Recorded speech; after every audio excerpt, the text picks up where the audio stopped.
En este momento vamos a mostrar cómo ocultar filas y columnas en Excel.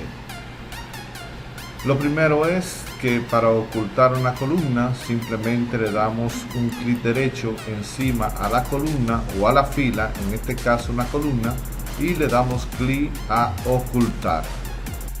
De igual manera podemos hacerlo también con las filas, podemos hacerla una a una y ocultarla o mostrarla, pero también podemos hacerla en rango. Entonces vamos a elegir este rango de fila, le damos clic derecho y ocultar, y ya están ocultas.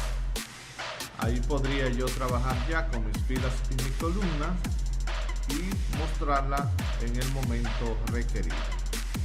Vamos a este ejemplo, vamos a mostrar entonces nuestras filas y nuestras columnas, pero en este caso no la vamos a mostrar una a una, que sería de esta manera, dándole un clic y mostrar, y se irían mostrando las filas y la columna una a una. Lo primero es seleccionar nuestra hoja de cálculo y luego ir al menú inicio, luego la opción formato, y ahí nos vamos a ocultar y mostrar.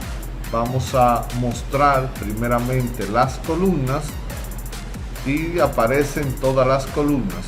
Ahora vamos a mostrar nuestra fila.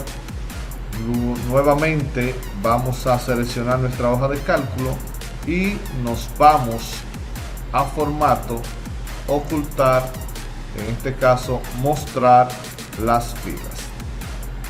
Ahí aparecen ya todas nuestras filas, o sea, ya tenemos nuestra hoja de cálculo con todas las columnas habilitadas. Es cuanto, gracias.